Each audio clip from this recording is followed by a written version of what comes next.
You are listening to Ice Cream for Breakfast with your hosts, Tara Chase and Kevin Hansen. Do you know what that means? Well, there's a great guest lined up. So sit back and enjoy some ice cream. Yes, with us today, our highlighted guest today is from Parma, Idaho. I just found that out. But a little background.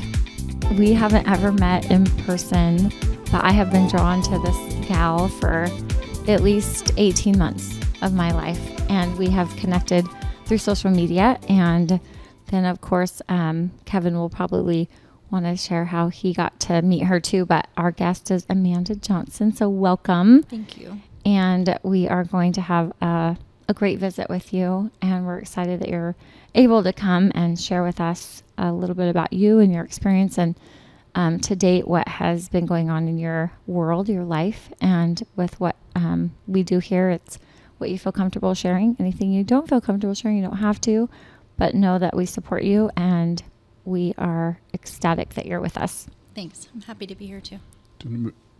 Move her mic. Oh yeah, let's move your mic. Closer to me? Yeah. Is that better? Perfect. Way better. Okay. Sorry, I missed that cue. Okay. And I'll tell you briefly how I talked to her. Please. I saw a news story that she was in. Mm-hmm. We'll let her tell that story. Correct. And the next day on Facebook, her name popped up as like a possible friend. I was like, that's interesting. So I friended her and she accepted and we started talking about her coming on the show. And that's just been within the last week. Yeah. Isn't it funny our phones hear us? Yeah. I think it does.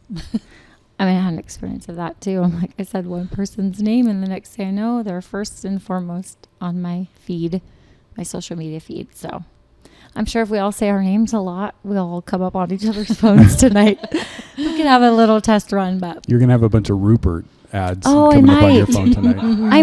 I might get to go back to Rupert. Right. That was great. Very funny, guys. I actually would invite them to invite me. Maybe you'll get a key to the city or something. Wow. Yeah. It might be to the farm. You said it was a village. There's a lot of people farther away. You never know. So, all right. Well, let's kind of wrap this up. And Amanda, if we start with asking you, if you're okay with this, but tell us why you were in the news. Yeah. First of all, I'll preface it with when Kevin reached out to me, I was a little bit hesitant just because we made this decision a long time ago, a year and 9 months ago, when we found out these crimes that had been committed against myself and others, my children. We decided then that we were going to go public. We knew it from the beginning that is what we needed to do. But having just wrapped up the criminal case and then doing that, going public, we had kind of made the decision that this is it. Like, we've done what we set out to do in informing the community, and now we need to rest for a little bit. And so when Kevin first reached out to me, I was a little bit like, nope, we're done talking for a while. But then we talked a little bit more, and then he started talking about where the podcast was, and he mentioned your name, Tara, and I went, no way. I went, doesn't have to happen to be Tara Chase. And he says yes. And I said, okay, yeah, I've got to do this. Aww. Like, I should go get Kleenex. Yeah, this might tear up. like, this woman and I have been connecting for quite some time and trying to get together. And so as soon as I made that connection, I mean, I'm a woman of faith, so to me, it's a God thing. And I was like, okay, I've got to do this. But in what way? Because I think that we are, again, there's a lot more to the story than what the news reported. And kind of tired of talking about what this man did that destroyed our lives and the lives of a bunch of other people as well. It's not just us. It's a widespread hurt. But I thought, well, this might be an opportunity for me to talk about how we're healing, how we're growing, and the positive, what we're going to do with what's happened to us from here. And so that's why I decided to come on the show. So thank you again so much for having me. But essentially, I was in an abusive marriage for 7 years, through multiple separations, one long, year and a half long separation. There was multiple recovery attempts, and eventually my abuser got sober. We did all kinds of different types of recovery together. We started talking publicly and openly about the abuse that had happened in our marriage, became leaders in our church. He was leading other types of groups. So I think when we discovered the crimes that were being committed, it was particularly devastating because there was a lot of people backing us, right? We're a miracle story. We're people that have overcome this type of thing. And so when the crimes were discovered that my husband was sexually exploiting me and my children, it was heartbreaking. You know, it was a different type of heartbreaking, and it was a different kind of betrayal because there was a whole family. We had a large family, 7 kids between the two of us, a big family, a huge church family, just this entire network of people that supported us in that positive way of overcoming what we had been through. And so, obviously the betrayal is Traumatizing. It's huge. But it was heartbreaking. You know, it was heartbreaking for a lot of people, that believed in him. And so, all of that to say that, other people started coming forward, and I won't share the stories of any other victims or witnesses. There's still open and active investigations about crimes that have been committed against me. And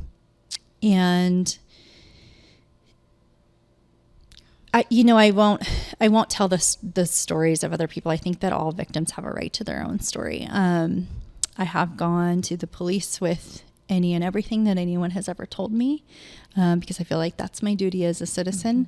But moreover, what I wanted to share today is that, you know, the choice to go public is not easy. It's hard. You know, there's backlash, there's judgment, there's the why did you stay, there's all of the different aspects that come along with choosing to be public about a story like this. But I knew from the time that I discovered these crimes that it was something that God gave to me. I'm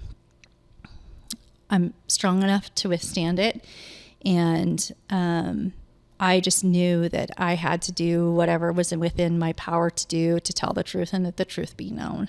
It was also my way of righting my wrongs of continuing to be in this abusive marriage and all of the guilt and shame that comes along with that as a victim of not just domestic violence, but any type of abuse. You know, that was my way of going, I have to do whatever I can do to protect my children, to protect other children, to protect myself, to protect our community.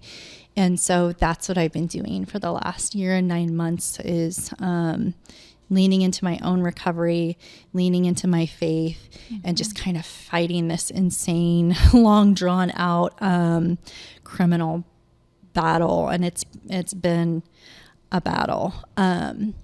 But my children have been extremely supportive of me. They've taken the route of learning about domestic violence and learning about things like coercive control and understanding their mom and what their mom went through. And so I'm just so grateful for the daughters that I have that have taken that route, you know, and the route of healing and the route of understanding what they've been through and recovery and all of that, so that we can break this cycle. And so really that's mostly what I wanted to share, is that we're still fighting, we're still battling. We are every day healing. We're every day leaning into our faith. We still believe in good. We still believe in humanity. My faith has gotten me through every single day. There was really, really dark days when this legal battle kept just going on and on and on and being drawn out and drawn out and drawn out. Like there were so many times that I wanted to give up. But there was never a day that I didn't want to give up, that someone, including you, Tara, would send me a message and just be like, thank you so much, for what you're doing and for sharing, and keep going. Or, it would be my daughter saying, we're so proud of you, Mom. Like, you've got one more day, you've got one more day in you. Let's just keep going, or one of my friends from church, or complete strangers just reaching out to me. And so, when it comes down to it, I feel very blessed, with what I've been given out of a horrible situation. I've just had people come and rally behind me nonstop. And, that's what we want to focus on from here. I love that. Yeah. My heart has been touched like 10 times, like goosebumps and everything, but thank you for sharing that. And I'm going to ask a clarifying, when you say you lean into your faith and you lean into your family with your girls, and what is it that makes you get up in the morning during the happy and the sad? What is it? Sometimes I didn't want to get up in the morning, sure. but my eyes opened anyways. The very first thing that I do in the morning is get into the Word. And God's really faithful in showing me what I need to hear and what I need to see. And there were days that I was so angry about what was going on that I was like, not doing it. Yeah. I'm not opening my Bible today. You know what? I'm not going to, like, I'm going to sit in this misery. And even on those days, like I was saying before, like someone would send me a Bible verse, or one of my daughters would reach out to me, and maybe it was something to distract me. Maybe it was like, I had a fight with my boyfriend, or whatever, the things that we go through. And, so some days it would be those things. Some days it would be simple things of people needing me, or my dog has a tummy ache. And so now my focus gets to be on, like what he's going through. And so sometimes it was those mundane, like, oh, there is regular life still going on here, things that would get me out of it. Silly things, like it seems silly to look forward to, like your dog having a tummy ache, but it gave me, gave me purpose. It does. Yeah. I think when you're in a situation of trauma in any fashion, even a court battle, and it's not an easy picnic. And so you never know when it's going to end, and it doesn't seem like it ever will end. And some of the bruises that are left behind, whether they're emotional or physical or whatnot, they're still there. They're reminders, and you just want to be done. Yeah. And that word done is never done. And no. So there's a plan. So I'm actually going to just say in my 18 months of knowing you a little bit, you've done that for me. So that is exactly like when I would be like in something over the last bit, I would look, and all of a sudden you would send a verse, you would post a verse, you would say something, and I'm like, it just clicked. No, I'm so thankful for that. Yeah, that's where I'm like, God uses miracles and people, I think, as earthly angels. Oh, yeah. So, yeah. That makes me thankful to hear that. And I think, it's funny because my marriage was extremely controlling, severe coercive control. So I was not on social media for 7 years. Okay. And so when I went back on social media, I had a purpose. Like I was on there because I was going to start talking, that slowly morphed into, as I continued to lean into my faith, and as like the anger, the fear, the anxiety that I was feeling started to like slowly get better and better and better. That's when I started posting the positive stuff. It was like, there were days when that was total BS. Yeah. I did not feel what I was saying, but I knew that I needed to hear it.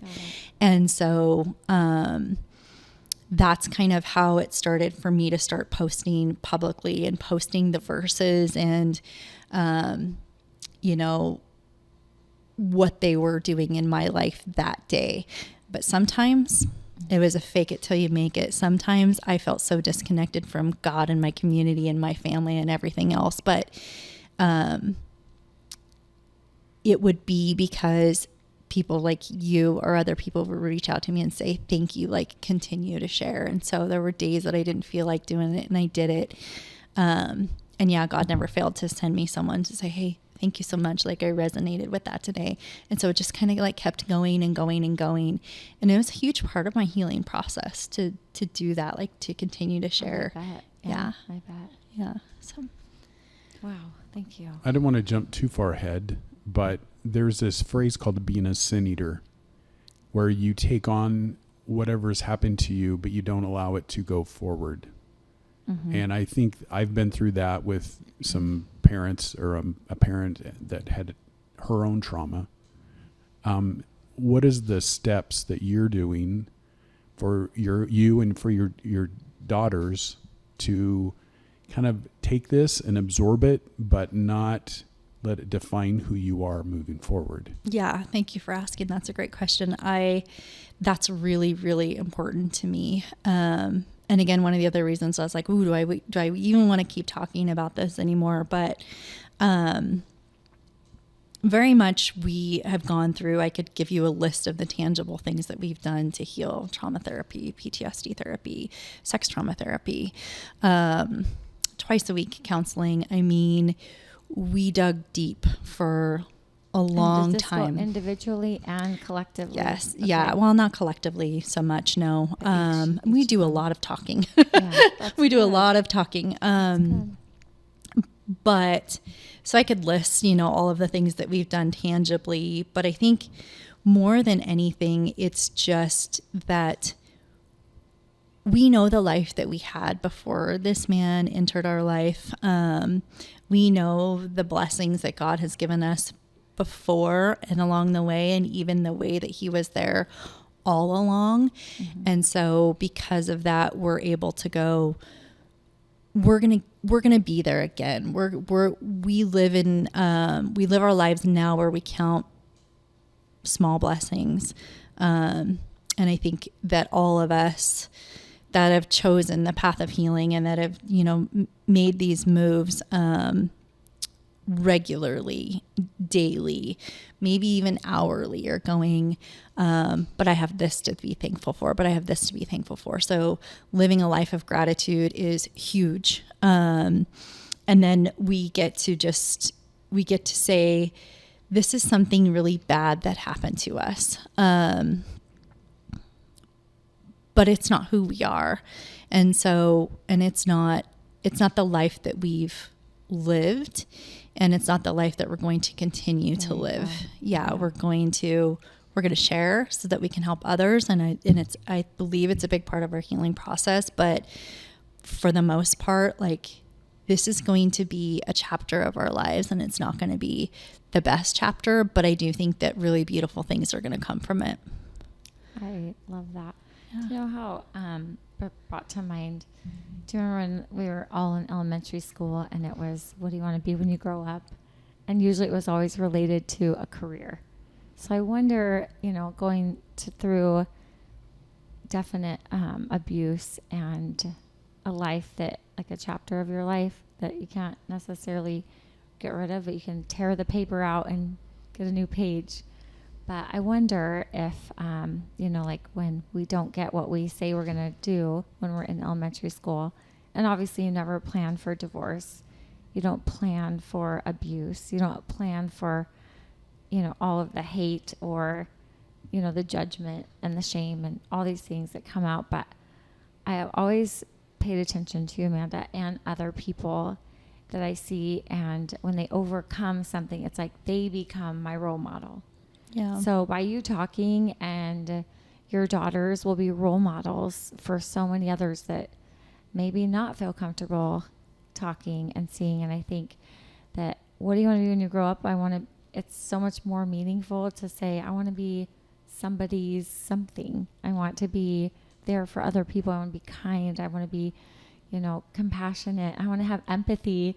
So I look at things differently too. Like, well, I hope we teach that, and what you're doing, instilling in your daughters, I'm sure, is a lifetime that they're going to affect not just themselves, but everyone they come in contact with. I And hope you are so. too. Yeah, I hope so. I mean, I pray that of all of this, that we can still be kind to people and see the good in people. But also that, you know, we're not afraid to speak up when something wrong is going on. And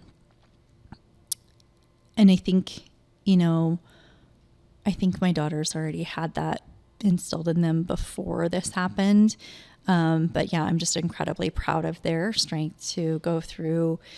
This could have just been my story, you know, their strength to be like, nope, we want to be public too. We want known what happened to us so that, you know, we can help others. And yeah, their courage to choose to be a part of it has been just incredible for me as a mother to watch. Oh, yeah. But yeah, I never thought, you know, when I grow up, I want to do this. Correct. And all of this happened I became an empty nester at the same time. So I went from, Sounds right. yeah. So I went from we had this huge family, right? 7 Yep, kids. Most yep. of them were adults at the time, but I went from this huge house full of kind of kids there all the time, adult Yeah, kids, adult. to just me and my youngest daughter. And so, and then I moved to McCall to heal for a year, and she stayed here with family. And so in the midst of all of this, I went from having this enormous family to becoming an empty nester, which was another I'm sure. huge adjustment for me. Yeah. And I totally forgot where I was going with that, but, Well, it's healing too of just the loss and yeah. what's next. Yeah. And so it was during that time period of healing in McCall, which I just did like tons of outdoor mountain stuff, just kind of me and my dog and God for a year. And within that time, I think is when I decided that I'm going to advocate for others. Like I have a voice that was given to me that I need to use. And so I never thought that this would be my path. I thought that I was just going to be like a grandma and like And you are going to do that too. I know it. run my businesses I know that you I are. don't have anymore. But yeah, I just definitely not what I thought. But it's not that passion within me is not going anywhere. Like I know that I have to continue to help others in whatever way I can that have gone through these types of experiences. So yeah. Can you tell us where fear was? If you're okay sharing, I know you did. I listened to your interview with the news station, local news, after your ex-husband was convicted, but I know that wasn't the scary part. I think, at least in my feeling, I might be wrong, but I won't assume. But can you tell us where fear, started and where you've come with fear? Yeah, for sure.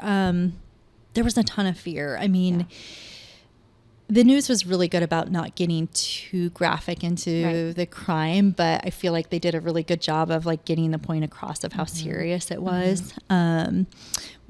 But what they didn't say was like the very violent way in which this crime was committed. Our photos were shared with another gentleman, and then they engaged in a very violent conversation about us. And so fear that I already had of this man being in this abusive relationship. A different male. No, the same. The same. Yeah. Okay. The fear that I already had was so much more amplified. Okay. And it was just like an immediate, oh, you are in danger, and you've been in a real danger this whole time. Like there are other people that may know who you are, where you live, where your children live. Correct. Totally different level of fear. Yeah. And it's something that consumed us for a long time.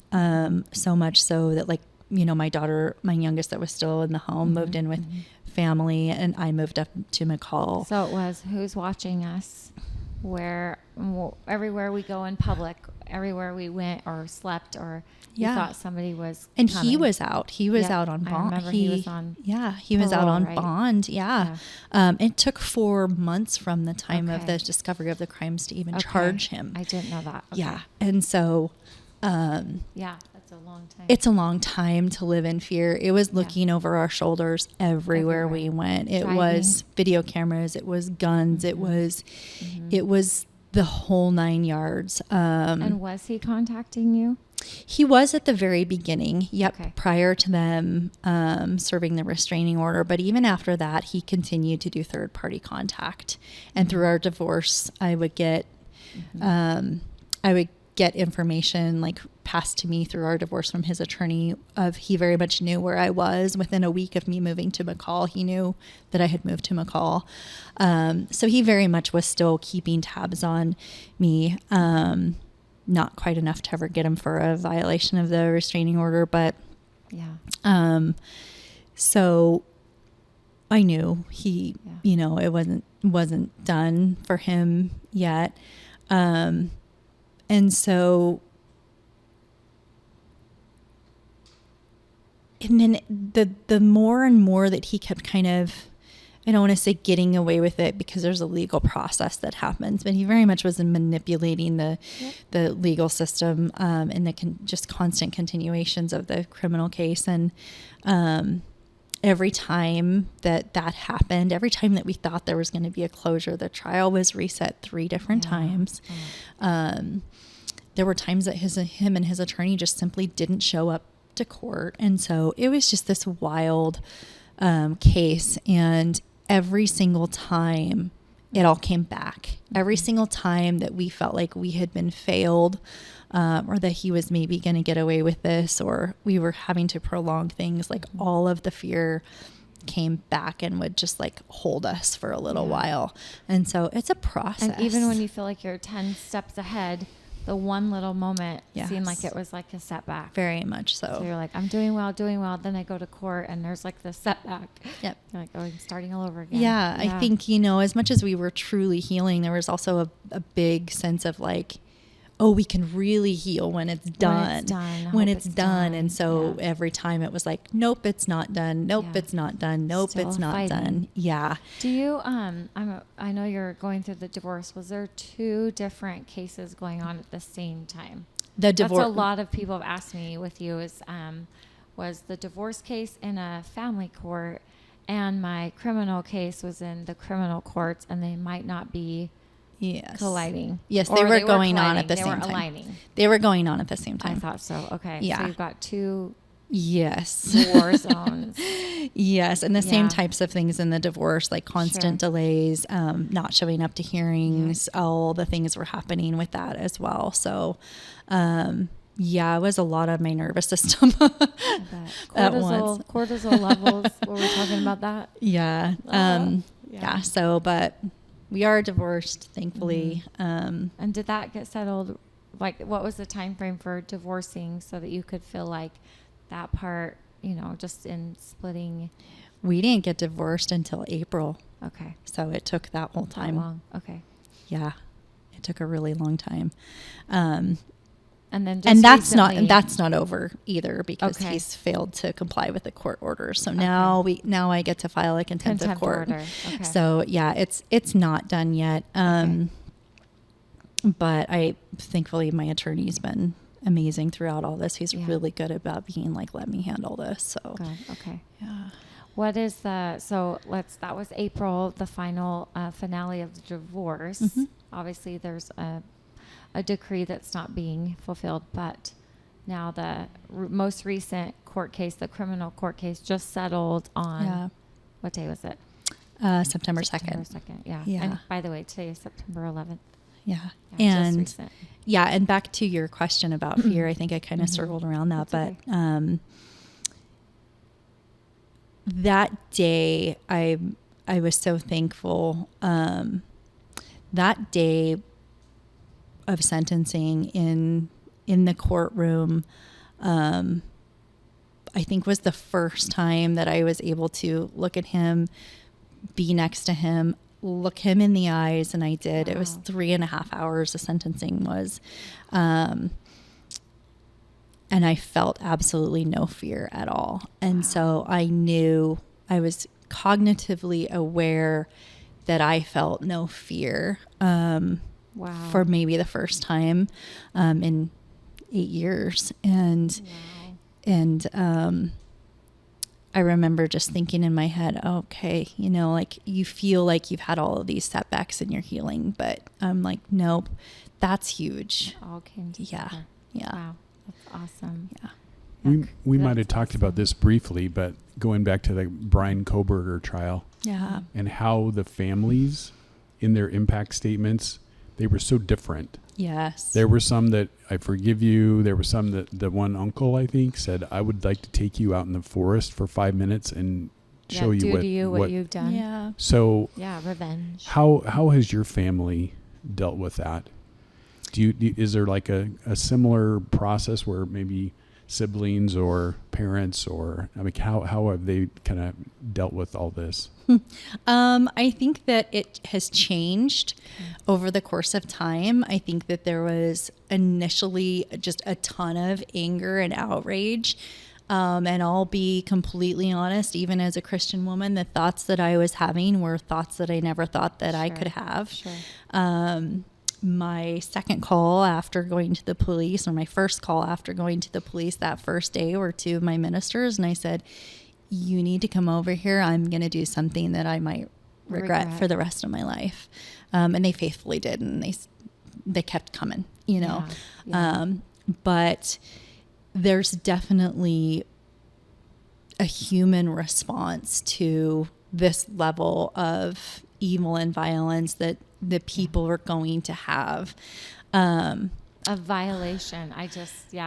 Total violation. And your babies. You know, Yeah, those are my babies. These Yeah. are my babies. Yeah. I mean, everything that I had gone through with this man, he did to me. Yeah. You know, in one instant, I saw one photo, and that was all there was. Like, that was the end, and everything changed to protecting my children. Mm-hmm. But it's a hard question to answer because I'm a woman of faith. The first impact statement that I wrote, which by the way was 33 pages long, Okay. down okay. down They to tell you 9. to journal. That's one of the things that I've learned. Even is just journal your thoughts. And I wrote it sometimes for goes a year and a goes goes. half. You know, Sure, it's I a wrote book. it for a long time, and so Yep, I had to I shorten that. I shortened it to 9 pages. Was the one that I turned into the judge, and then the one that I read aloud was like 3 or 4. Okay. So Hey, that's that's how good much you're condension. you're That's good. condensing things. Chat GPT. Yeah. Rochelle's like, it's me. My first impact statement that I wrote, this novel of these horrible things that this man had done, right? The end of it, and I didn't feel it at the time, but it's what I wrote because it's what I hoped that I would feel at sentencing. But the end of it was very much, I've been praying for this man. I forgive you for what you've done. That's where I hoped to be when sentencing came. I hoped that this man would repent. I hoped that he would confess. I hoped that he would end it all. Just do the right thing, end all of this for all of us, and let us move on with our lives. That's what I hoped. And that's very much what my original impact statement was like. But after being dragged through the court systems for a year and 9 months, I just wasn't there. I know that God will call me to forgive this man one day, and I'll have to process that and deal with that at that time. But my impact statement that day was it was kind of back to being angry, mostly because even the day of sentencing, they tried to do another delay. His attorney saying, we're not ready. And the judge saying, it's been a year and 9 months. What are we doing? And so It's exhaustion at that point. It is. It's a mental roller coaster. Yeah, it is. And so I think my impact statement came off pretty angry that day, to be quite honest. It was, these are the things that have been done to us, and to this day he refuses to acknowledge them. He's shown no remorse for them. and that's hard to reconcile. Amanda, did he stay in prison during after the 4 months, or when did he ever? He was out on bond this entire time. Okay. He went to prison a week before sentencing because he got a DUI, so he was in violation of his bond. So the warrant was for the DUI. Yep. They revoked his bond because he did that. So, Wow. and we didn't know even after that day, it was, he pled guilty to an open sentence. So it was completely up to the judge what the sentencing would be. We didn't know that day if he was going to be let go. I know. Yeah. He could have been there's given. where my fear goes back then, and that wasn't even me. Yeah. Yeah. Oh, wow. I mean, I kind of knew about a half an hour before. I was just a mess. I rewrote my statement like 20 times. I'm not even exaggerating that morning. Okay. Like, this is really important. This is my one chance to say this. Like, This is when, just so I can preface it, you're in a courtroom with a judge and your attorneys, you, maybe some family members, and you get to directly talk to him through paper, hopefully. Yeah, you're supposed to address the judge. Okay. But I'm not very good at following rules when it comes to this kind of stuff. Sure. But I'm just trying to get here's what it looked like. Yeah. And for the first time in almost 2 years, you're now in front of him with a statement. Yep. Of how this has gone down. Yeah, I can't even imagine. Yeah, and how it impacted me but and I'm my proud children. Of you I was ready. I could just see you as a warrior out there. I think of so many times Esther. I just put down paper and just started yelling. I wish I would have been there. It was just and the judge allowed me. She have the feelings. Yeah, Emotion. she was great about it. His attorney interrupted a couple of times, which of course you can't do. But he did it anyways and, kind of broke my train of thought. But mostly what I wanted to come across was the lifelong impact that this has on me and my girls and our community and our church and people that loved him, people that loved us. And I think I did that. So I feel pretty good about what I said in my statement, but I don't think it was quite as charismatic as I kind of thought it would be. Picture one way, this is reality, and it probably was perfectly said the way it was supposed to. Yeah.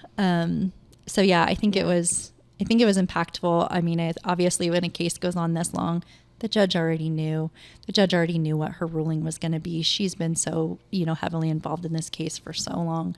She's seen all the evidence. She read my 9-page impact statement. She already knew going in that day, what her sentencing was going to be. So really, it was more of just a chance for me to speak my truth. Yes, to him, you're going to listen, to what you've done. And so that was mostly what it was about. Well, here's the thing. Sometimes you're saying what they already know what they've done. They just have never admitted, but now you know everything. Yeah. So now you're at that point where let me reiterate everything you've done to me that you thought you could get away with. Exactly. And what you've tried to get away with. And you're still sitting. I mean, I'm already getting my blood boiling. I'm not even in it, but I'm just so proud of you. And I don't know what goes on in their mind, but for you to let that out and say it, yeah, it's pretty impactful for the rest of us to hear you talking about what you did. That'd be hard. Thank you. Can I share something? And this might be more for people who are listening. Mm-hmm. There's a great book called Beach Music. The author is Pat Conroy. If you read it, you'll understand at the point in the story with what I'm kind of trying to relay here. One of the most frustrating things is to just want an apology and never getting it. And I felt that way through my divorce. I just wanted an apology. And sometimes you have to forgive somebody without them asking for forgiveness. But I'm just going to say, if you want to read a book, it's pretty heavy. But the end of this story is crazy. And I remember reading this. I won't get into the book too much, but this man's wife killed herself. and she left a letter for him to give to his future wife. And I remember reading that letter in this book, just crying, because I just wanted someone to have said, I'm sorry I'm doing this to you. And so for people who are listening to you, what can you tell them? Because that's the hard part of this, is people just really want to have somebody say, I'm sorry. And most times they don't ever hear that. Yeah, that has been a really hard part, because throughout our marriage, he very much apologized all the time. I mean, this was a man who did so many different types of like recovery efforts and things like that. I mean, this is a man who just always was apologizing. Always, I'm so ashamed of what I've done. But unfortunately, in this case, the moment he knew that there was going to be a consequence for what he's done, that all changed.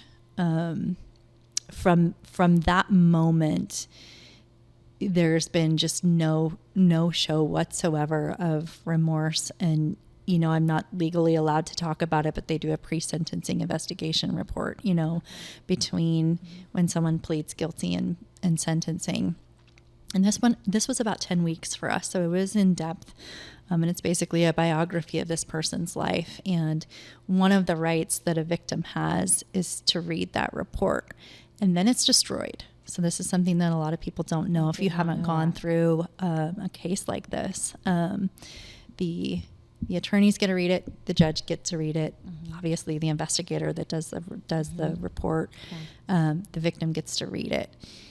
And so I saw and discovered things that I never would have had the opportunity of seeing otherwise. And again, I can't talk about the specifics in that report, but it did show, in fact, that there was no remorse. There was no admittance of wrong. So this is like a test. A third party comes in to, I guess it's a psychological test, correct? Yeah, an investigator, it's not even just a test. It is literally a biography of a person's life. It goes from their teenage years, their family members are interviewed. Okay. Anyone who has ever claimed anything against that person, whether it resulted in a police report or a filing, or, I mean, this is like an in-depth detail of this person's life. So you get life. this whole packet of pages upon pages. Yeah, and this one was, I mean, there's just an apathetic person in front of you with no empathy and no remorse and hard to even. Yeah, so I was able to read the statements that he has written throughout this entire process, or said throughout this entire process, or said when police were called before, or said when other allegations were made before. And this is his lifetime. This is his lifetime. Yeah. And so it's like a really bad rap sheet. Or and so the true and false of a rap sheet. Yeah, it was the truth. And that's, I think, why my impact statement came across so angry, because I read this a week before sentencing. But it was the truth of years of, you know, him pretending essentially to be remorseful, and then hard and fact truth in writing of things that he had said to police, things that he had said to other people, where in fact he denied every single thing that he's ever done. And you know, and you as a person, I'm sorry to interrupt. It just, you know, even for our audience, like, deceit is real. Yeah. Deceit is so real. And I would say this to anyone that's out dating, or a youth or a college, you know, boy or a girl, like, really find out who are the people you're hanging out with, you know, and look at them and don't second guess yourself. Let them prove what they're doing. You know, what are they? Words have so little when the actions don't match, right? Yeah, so absolutely. It's just all these things that we don't really talk about, because we just want to believe, I do too, that everyone is going to be who they say they're going to be. Yeah. And then for you, especially, to go, I can't imagine. I don't even want to read. I don't even want to read about and those so statements. You know, back to your question, that has been the hardest thing I for me, bet. because I forgave this man over and Yeah. over and over because I believed that he was remorseful. So I had to rewrite our entire lives together. I had to rewrite every single moment, every single story, and go, oh wow, like he still to this day like shows no remorse whatsoever, or truly even an understanding, in my opinion, of what he's done and the way that it's impacted us. And that's something that I really, really am going to have to get with God on, because I know that I'm still called to forgive him, even though he hasn't repented and showed remorse. I'm not ready to do that yet. I know that someday I will. Like I said before, like I know that someday God will call me to do that. These are conversations that I have with my daughters. They agree. They know that. We're just not there right now. Well, and I would say to you too, like compliments to you that you're addressing it, because sometimes we just stay angry. Yeah. And I can already feel like your presence is, that's my hope.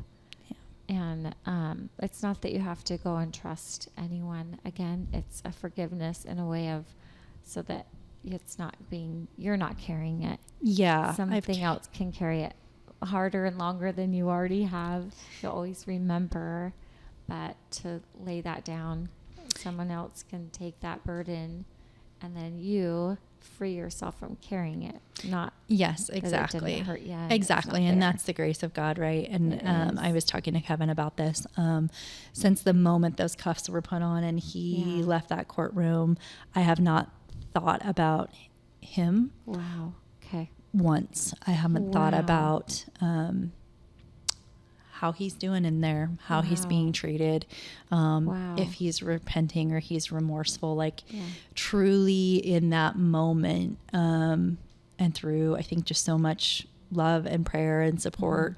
I gave it to God, and that's his, and I don't have to carry it anymore. And I'm so thankful that I have that. So Do you feel like that moment was healing? Like, what when you say? I mean, obviously it sounds like it, but like in that moment, you didn't know what was going to happen the next day. But now that you look back over the week, and you're like, I can see how I'm going to heal more, or how I'm going to soar. Maybe healing is starting and has been. You've done amazing going to McCall, and I'm sure those moments were highs and lows, but now I'm like looking at you in front of me, and I'm like, do you think that that moment changed, or is it your heart that felt safer, or is it finality that all this hard work and all these sleepless nights?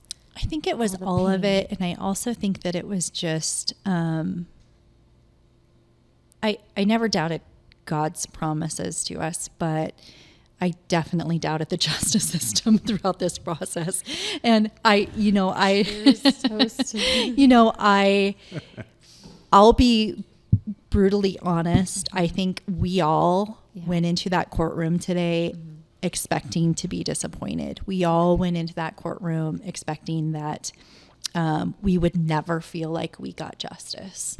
And so for the judge to hand down the maximum sentence, and then to add on the 20-year protection orders, which were only the second case in Idaho to get that provision.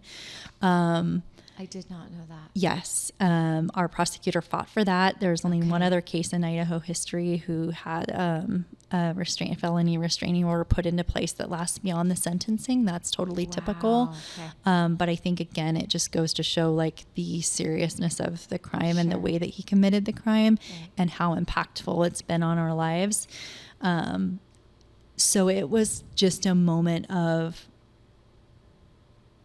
oh, thank God, like you really did have this under control this whole time. And also to the justice system, the prosecutor and the judge and everyone involved in the case, it was like, oh my gosh, finally we've been heard. Finally And you physically see it. we physically You saw hear it. I see all the senses are going off, right? You see it, you can touch it, you can Yes. visualize and smell it. Yeah. So it was all of those. It was Yeah. just finally being acknowledged and heard throughout this Yeah. just insanely long process. And Yeah. then also just being like, okay, Prayers are answered. yes. Yeah. God. Yeah. Wow. So when I was in college, I asked a question to a college basketball coach, this very elaborate question. And then when I finished the question, he looked at me and he said, I have no idea what you just asked me. So I'm going to ask you a question, and I hope you don't say, I have no idea what you asked me. I was like, Kevin, what are you saying here? So you were talking about him asking for forgiveness for things. Yeah. I'm thinking about a situation like a little boy who keeps getting in trouble for hitting the cat, but what they don't know is maybe somewhere he's doing something bigger all the time, but he's okay saying, I'm sorry I hurt the cat. So do you think Like on what he was caught he doing. was because it was just the little stuff. Yeah. Yeah. So whether you can get into this or not, this whole time where he was asking for forgiveness, was there a deeper, bigger thing still going? I mean, I don't know how long this, when you found out what he was doing illegally, Yes. was that a much longer process that maybe would have extended back into that time period where he was okay saying, I'm sorry?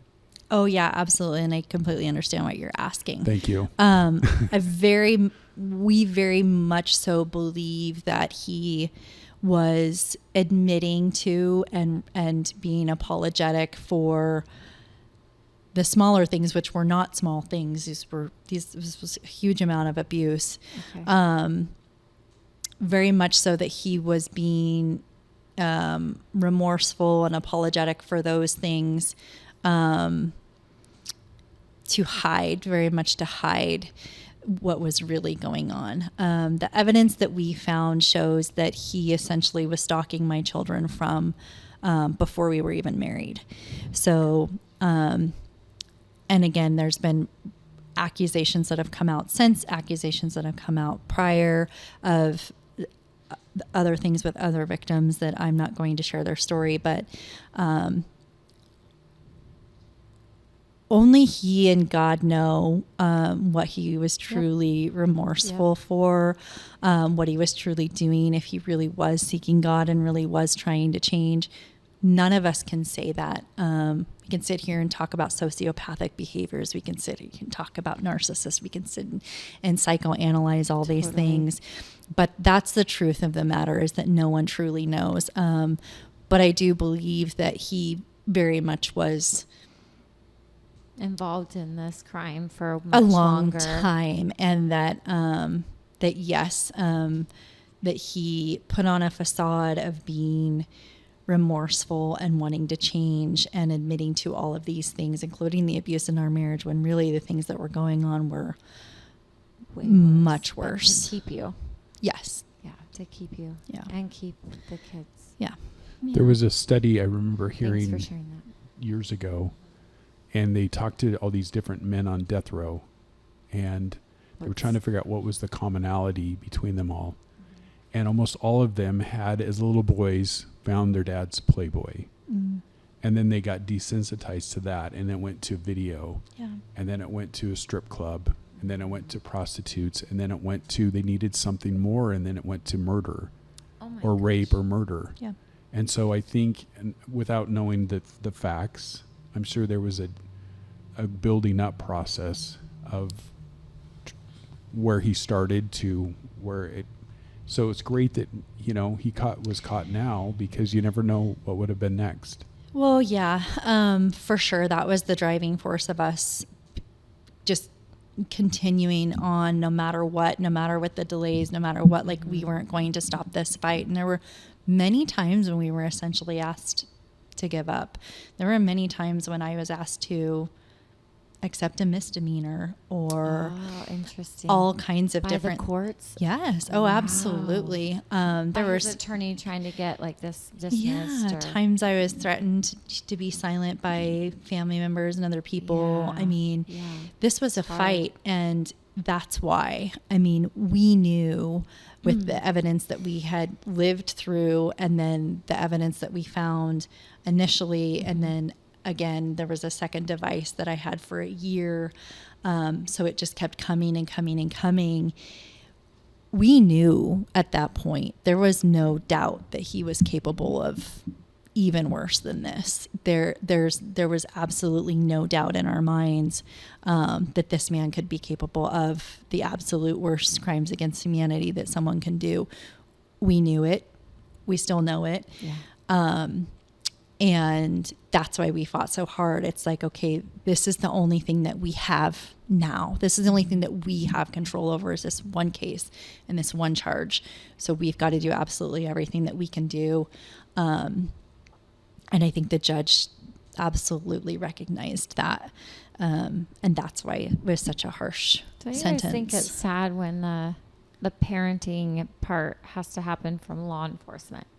Like their own, I mean, he knew it was wrong. I mean, even if you go backwards to your 1.5 years of a separation, and he knew whatever he was doing was wrong because you were separated, but it's almost just habitual, and I'm going to say narcissistic tendencies, if it's not narcissism full blown, because I don't know him. Yeah.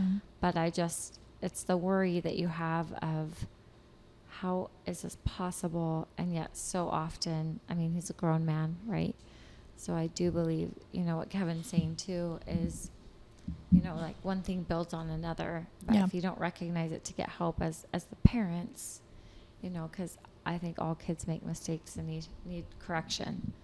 But it's almost just like ignore it, put it under the rug. Let's not talk about it.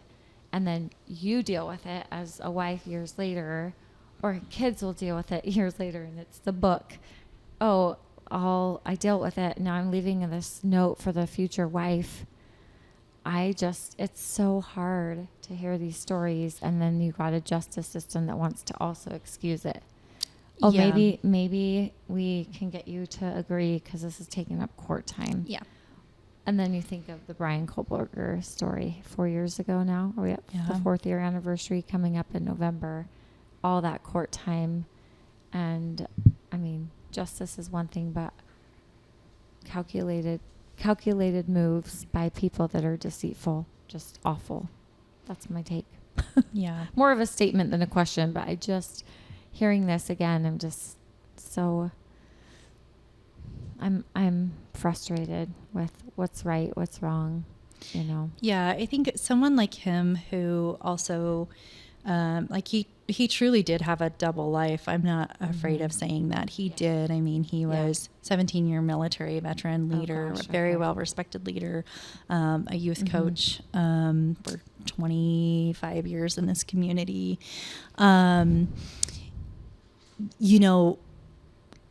Someone who lives a life like that and is building up this, kind of cover story life, and that just continues to get away with things. The justice system failed him too. The justice system failed this man too, not just his other victims. But had he had consequences maybe earlier on in his life for the things that he had done, maybe there would have been a different path for him. Yeah, I agree. But I think, as a human with those types of thoughts and we'll call them desires or whatnot, when you don't have a consequence for your action and you're just continually getting away with something, I think there's a thrill in taking things to the next step. I think there's a sociological aspect in just what happens in the brains of these types of criminals. So yeah, I very much feel like friends, families, I'm at the top of that list. And the justice system also failed this man by continuing to just allow him to get away with these things, until it got to this point. And this is just what we know. We don't know what else there is out there. So but true.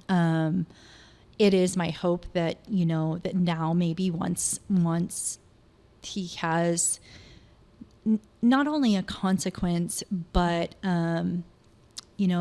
maybe he'll have to actually come to terms with and face like the people that he has hurt and actually like address himself for maybe the first time truly ever. That's my hope. But more so than that, I just think that, someone who can't stop doing what they're doing and is constantly just kind of one-upping the crimes that they're committing, they just have to be kept away from society. I mean, that's just all that there is to it, and that's just all that there was to this even case. from themselves. Right? Absolutely. Yeah, it's just, I agree with you. Yeah. You are very persistent, Amanda. I like that. I like how Yeah, you. I'm certainly I don't know. I don't. I mean, there's no award or there's not like a hey gold You get a star. certificate when you did leave. so No. good. But it's just, just for your persistence and obviously being, a believer and knowing that. Maybe you didn't know if the right thing was going to happen, but you saw it, and now you can put your faith to the next test that you'll face, because we'll still have, burdens to carry, and things will come, and just your faith and persistence can help other people, in small things and big things I hope to so. overcome, for sure. I hope so. Wow. And Tara might have another question. I've got one last question. First of all, thank you for coming Yeah, and thanks for having sharing me. this with us. The question I have, and it's more for people who are listening. One of the hard things that I've found for myself and for other people is leaving a situation that isn't healthy, and how hard that is for lots of reasons. What would you, for someone listening right now that is in an abusive situation, and they understand that, but they're afraid to leave, what do you have anything you would say to them? That was good, Kevin. That That's is a good question. It is a really good question. I try to get one good question a You show. do a lot. It's a really Really good good. question Yeah, because I 'cause could it's give real. you, I could give you all the answers that domestic violence advocates give. I could give you all of the, when it gets to this point, you need to leave. When you see this signs, you need to leave. I could give you all of those, but that's not the reality of how these types of abusive situations work. A victim is ready to leave when a victim is ready to leave, and that looks different for everyone. For me, although I was at a healthy point where I wanted to leave my marriage, he had a relapse, and the abuse started returning just right before this happened. I want to believe that I was at that point at that time because I was healed and recovered. But for me, it was the moment that I knew that my children were in danger. And I think that looks very different for everyone. I think what would be more impactful for me to touch on is how others around victims of domestic violence can support them. Do not cut contact. No matter how difficult it may be or how angry you may be that this person continues to return to a domestic violence type situation, do not cut contact. Continue to be there. Continue those conversations. Let them know that there's a place for them to go. Let them know that there is a way out. I think that is more important because it truly is very personal as to when a victim is ready to leave, when their breaking point will be. It's different for everybody. And as we know statistically, sometimes victims never get there, and it ends in the absolute worst case scenario. But I think it's more important for their support system to know to keep talking, keep engaging, let them know that they have somewhere to go and that they have people to lean on when they're ready. Yeah, because I think that the main thing there, that perpetrator doesn't want you to talk. You become silenced way early on. Oh yeah. And, nothing gets out. This is our marriage or our relationship. Yeah. And then you start to believe that something's wrong with you. Yeah. If you were to go and seek help or ask or talk, or you're somehow the betrayer. Yeah. So, Absolutely. And you look for those cues, I think, too, whether it's emotional or physical or all the other sexual abuse too. And yeah, it's a real thing to be a friend, stay a friend. Yeah. Yeah. Show that you're a absolutely. friend, right? We tell our kids and friendships are more than just a day. Yeah. Yeah. Yeah, absolutely. That's a great answer. And the reason I asked that is about 10 years ago, I think I had a friend. Mm-hmm. Well, I think I had a friend once. Oh. And she and I had Figure of this, speech. she and I had a phone conversation, and it was trying to figure out if this would be something we could do, like, conversations that would be like a podcast. But this is a long time ago. And the first thing we talked about was being in bad toxic relationships and how do you get out of them. And she and I talked for, I think it was like an hour and a half or 2 hours. And then we were going to do another one, and I didn't hear from her for months. And because she was in a toxic relationship and she couldn't talk anymore. She wasn't allowed to have those conversations. So it was interesting that here she's trying to talk about how to be healthy, but yet she was in the middle of one that she couldn't get out of as well. Yeah. So anyway, Yeah. Been there. Too long. Yeah. well, I'm going to ask one thing though to end, but tell us what's next in life for you. Like, what do you see for yourself in the rest of 2025? That's like a short term. We're into almost fall here, but what do you want? What do you want to do? What are your soon? I'll say, I don't like to call them goals, but your adventures that are coming. Like, what's at your grasp now? Yeah, thanks. I moved back home from McCall, and I had this list, and I just looked at it the other day, and I'm like, I'm going to delete that note. Nope, I'm deleting it. Oh, I was like, you're looking at the list. Because I have all these goals of like, I'm going to do this and this and this and this Okay. and this. And then that's just not been the reality of this. And now we're, this far into the year, and this is finally over. So my goals have changed, and they're very much just taking one day at a time. But right now we have just short-term goals of, okay, each day we're going to do something that rebuilds our financial security. And then each day we're going to do, something that helps us heal, and something that helps us, or something to help someone else. So I'm back into some leadership positions and things like that. But most importantly, we're going to do one quote unquote normal thing. We're going to do the things that we used to do, that we loved to do. And so all of my sort of like big goals that I have, and I have so many I could talk to you about. I'm going to change legislation on DV laws. Yes, like I'm of going course. for this, I'm doing all of these things to advocate.